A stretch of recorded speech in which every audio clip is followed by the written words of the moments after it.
Halo Sobat Polri, saya Bribda Natalia, salam presisi. Polda Kaltim ungkap kasus pembunuhan di Muara Koman, 1 korban meninggal dan 1 korban luka berat. Pada Selasa 22 Juli 2025. Kepolisian daerah Kalimantan Timur menggelar konferensi pers kasus pembunuhan berencana yang terjadi di Kecamatan Muara Koman, Kabupaten Pasir. Kasus ini menewaskan 1 korban dan menyebabkan 1 lainnya mengalami luka serius. Dalam konferensi pers yang disampaikan oleh Kapolda Kaltim Irjen Paul Endar Priantoro, bahwa tersangka yang berinisial MT laki-laki diduga melakukan aksi kekerasan dengan senjata tajam terhadap 2 orang korban di sebuah rumah di wilayah Muara Koman.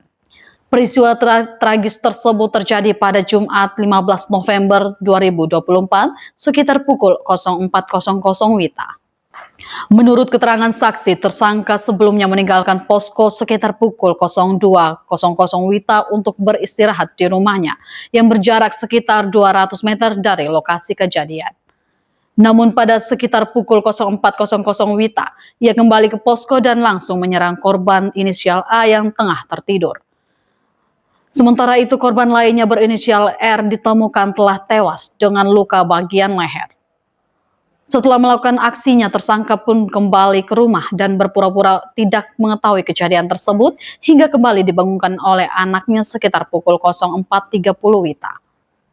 Dari tangan tersangka, polisi mengamankan sejumlah barang bukti, antara lain yaitu pakaian korban dengan bercak darah, handphone milik para saksi, laporan bulanan dari tempat usaha milik korban, hasil visum dari Rumah Sakit Panglima Sebaya, hingga pakaian milik tersangka.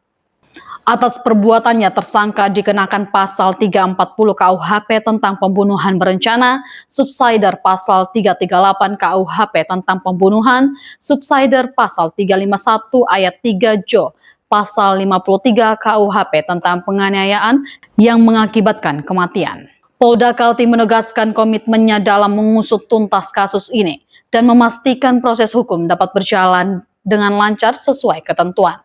Kasus ini juga menjadi pengingat bahwa masyarakat pentingnya menjaga situasi Kamtibmas dan melaporkan potensi kekerasan sejak dini. Kenapa ini cukup lama kita lakukan pengungkapan kasus ini?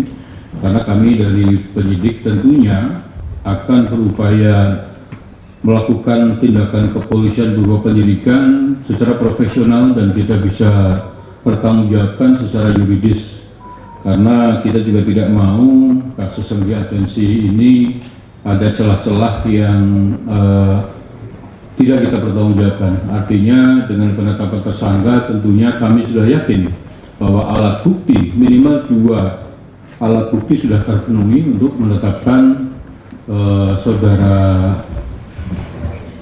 MT ini sebagai tersangka. Artinya bahwa kami yakin dengan bukti-bukti yang kita peroleh, saudara MT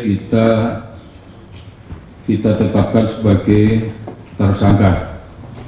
Kemudian tindakan lain yang akan kita lakukan tentunya adalah melengkapi berkas perkara dan selanjutnya kita akan segera limpahkan kasus ini kepada kejaksaan dalam rangka untuk proses hukum berikutnya. Dan yang paling menentukan sebenarnya di pengungkapan perkara kita ini adalah saksi kunci.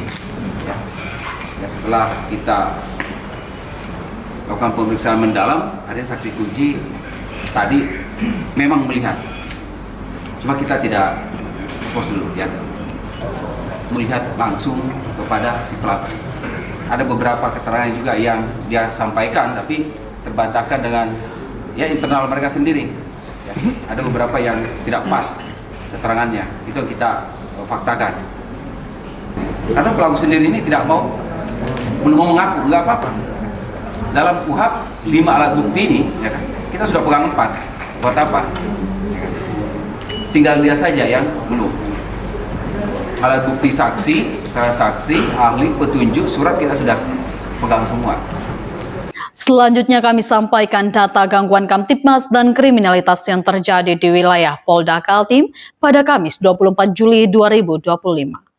Selama 1 kali 24 jam telah terjadi sebanyak 19 kejadian, yaitu 1 kasus pencurian motor roda 2, 3 kasus penganiayaan berat, 1 kasus penganiayaan, 1 kasus pengeroyokan, 9 kasus narkoba, dan 4 kasus laka lantas.